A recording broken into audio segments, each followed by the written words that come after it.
Keita, en zone de Kolongo, sur un seul pied de pommes de terre, on peut récolter une douzaine de tubercules. Nous pensons pouvoir améliorer le tonnage grâce à l'expérience que nous allons cumuler au fil des récoltes. Il y a sur cet ensemble de pivots 3 variétés qui nous permettent de répartir les risques climatiques, agronomiques et économiques. Malheureusement, toutes ces productions se retrouvent sur le marché en même temps. Que faire alors pour réguler le prix du marché de pommes de terre malien en toute saison? D'après l'expérience des autres pays et d'après le diagnostic de la situation ici au Mali, je pense qu'il y a 3 points sur lesquels il faut insister. Le premier point, c'est qu'on ne peut pas parler de prix sans parler de productivité chez l'agriculteur. Comme deuxième point, on peut recommander de participer à la constitution d'un stock de sécurité. Comme troisième point aussi, vu la situation géographique du pays et vu la diversification des zones de production, je pense que le Mali peut se transformer d'un pays importateur de pommes de terre de consommation à un pays exportateur de pommes de terre de consommation, tenant compte des besoins des autres pays limitrophes au Mali. Tout compte fait, l'État malien aura réussi son pari, c'est-à-dire produire de la pomme de terre en quantité et en qualité en zone au fil du Niger pour riposter vigoureusement contre le déficit pluviométrique de la campagne écoulée. La 6e édition de la Convention internationale du sport en Afrique, CISA, s'est ouverte hier à l'Hôtel de l'Amitié. Pendant 3 jours, Bamako, la capitale malienne, sera au centre du sport africain. Au cours des travaux, les sportifs africains doivent discuter et échanger sur des sujets comme le sport et les nouvelles technologies. Le sport en Afrique, avec cette question, quel professionnalisme pour quel métier? Abdul Karim Kaba. De plus en plus, la Convention internationale du sport en Afrique, CISA, s'impose comme un véritable cadre de réflexion pour l'avenir du sport africain.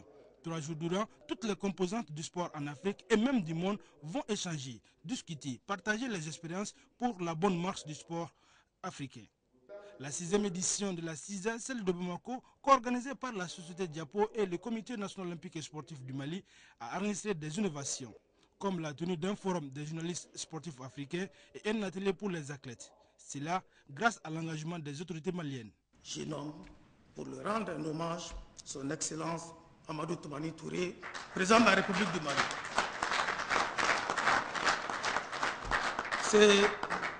Ces passionnés du sport et hommes de dialogue nous invitent à porter le même regard sur le développement du sport en Afrique. Dans cette vue, ils nous exhortent à multiplier les cercles d'échange et à les renforcer en y associant les gouvernants et la société civile. La Convention internationale du sport en Afrique n'est pas seulement que des ateliers. Il y a aussi une exposition sur les structures et les disciplines sportives. Tout cela pour permettre aux participants de mieux comprendre le fonctionnement du sport.